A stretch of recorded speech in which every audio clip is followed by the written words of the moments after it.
Oui, Pierre Bouchard a gagné le premier round assez facilement, mais au deuxième, s'est retrouvé au tapis et a pris un deuxième compte. C'est un deuxième round quand même très éprouvant pour lui. Mais Pierre Bouchard est un gars d'expérience, près de 100 combats en carrière, et là, il va sûrement revenir fort pour le On veut round. voir son troisième round, mais avant, je veux également revenir à celui qui devait livrer le dernier combat de la journée, le jeune Bergeron. Oui, Bergeron, qui, lui, est une des grosses têtes d'affiche de l'équipe canadienne, membre de l'équipe nationale A du Canada, et on espère qu'il va donner la victoire à l'équipe canadienne. Ouais, pour Bergeron, c'était difficile. Dale Brown, juste avant lui, avait gagné. Mais d'abord, passons au troisième round du combat impliquant Pierre Bouchard. Et là, on vient d'entreprendre le troisième round, justement. Et si Bouchard a contrôlé le premier, Nane a imposé sa loi dans le deuxième. Et tente de vouloir le faire, il a repris confiance. Le momentum a changé de côté. Donc, le jab de Nane, là, qui travaille avec beaucoup d'autorité. Nane est sorti très fort au début du troisième round. Et dans le cas de Bouchard, doit s'approcher rapidement, rester prêt. Rester prêt, doit ne pas s'éloigner, sauf au bris de l'arbitre. Donc, dans le cas de Bouchard, doit prendre tous les moyens nécessaires pour faire en sorte d'être prêt et de lancer des coups. C'est au premier round que Nane a vraiment subi les sévices des coups de Bouchard. Il a pris le momentum au deuxième round, donc il sent peut-être beaucoup moins là, la douleur, si l'on veut, que Bouchard, lui, que Bouchard a vécu au deuxième. Bouchard ne doit pas le quitter. Dès qu'il le sent prêt, doit continuer à travailler et ne pas le laisser s'en aller à distance. Et il a plus de difficulté à placer cette fameuse combinaison gauche-gauche au corps et à la tête qui avait fait des dommages deux fois au premier round. Se méfie un peu plus, en tout cas, de la main droite. Il a eu de meilleurs mouvements défensifs au troisième round et est plus prudent. Et doit travailler à deux mains et travailler de façon, si possible, le plus près possible. Ce qu'il fait actuellement. Et encore une fois, le uppercut de la main avant qui a touché au corps de façon très imposante. Nane bloque un peu plus de ses coups maintenant avec ses coudes. On voit, dès que le coup de Bouchard touche au corps, on voit déjà le souffle, on peut changer, on voit le changement de respiration de l'Italien. Et Bouchard, avec sa grande expérience, doit continuer de cette façon-là. Et c'est des coups qui portent les coups au corps de Bouchard. Il doit continuer maintenant. Et dur main droite.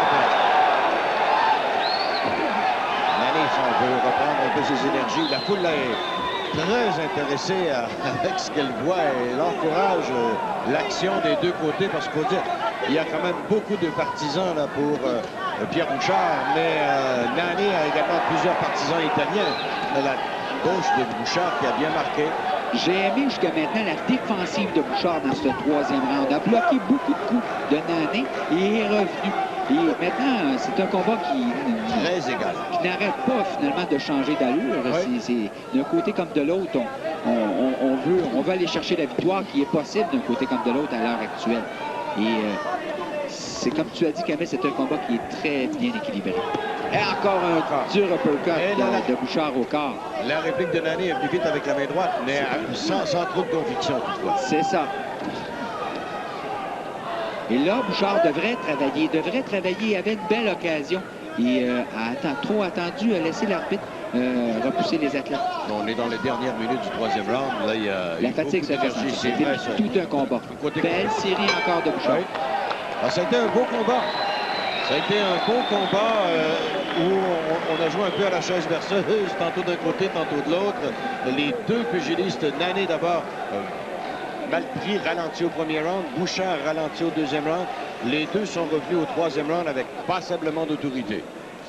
Là, on peut voir que Bouchard se prépare à aller en attaque, passe en bas et là, place encore une fois son crochet de la main avant sous le coude de l'adversaire. Et c'est les coups-là qui ont le plus fait mal à Nane. Encore une fois, passe, mais le coup est un petit peu bas. L'arbitre l'a manqué, était sur le côté, mais c'était une belle stratégie. Oui, c'était difficile pour l'arbitre de le voir. Celui-là, il était complètement derrière l'action alors que le coup a été porté. Mais tout un combat, Camille. Tout un combat spectaculaire et avec des revirements continuels. Et lorsque l'on a affaire à des mi-lourds, des bonhommes d'un gabarit de 81 kilos, on craint toujours le coup de poing fatal, le coup de poing dévastateur, le coup de poing final, si l'on veut, parce que ces gens-là peuvent frapper. Et ne vous trompez pas, là, si l'Italien a l'air plus longiligne, plus petit que Bouchard, plus trapu, Ça frappe avec Le énormément vainqueur d'autorité. au point, décision partagée, 2-1. Dans le coin rouge du Canada. Une décision partagée à la faveur de Pierre Bouchard. 2 juges déconcèdent la victoire contre un. C'est certainement qu'aucun des 2 pugilistes n'a obtenu une note parfaite de 60. Ça, c'est impossible. Il y a des sifflements, il y a des applaudissements. Il faut accepter la décision des juges à coup sûr. Et Bouchard a bien travaillé. Victoire bien méritée. Pierre Bouchard, on se demandait qu'est-ce qu'il était pour se passer après le deuxième round. Tu avais eu de bons coups au premier. Il t'a vraiment atteint solidement également au deuxième. Troisième, qu'est-ce qu'on t'a donné comme consigne? Il y avait des grands coups, longue circonférence. Donc les coups étaient quand même assez puissants. On a demandé de raccourcir mes coups. Mais quand même de continuer dans la même lignée parce que ça allait bien.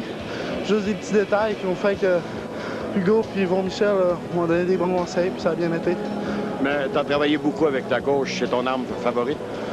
Je crois que mon crochet de gauche est ma meilleure arme. Il faut travailler les autres aussi, mais je pense que c'est ma force. Bien, félicitations pour la victoire. C'est le temps d'aller reprendre son souffle. Tu le mérites bien. Félicitations. Merci.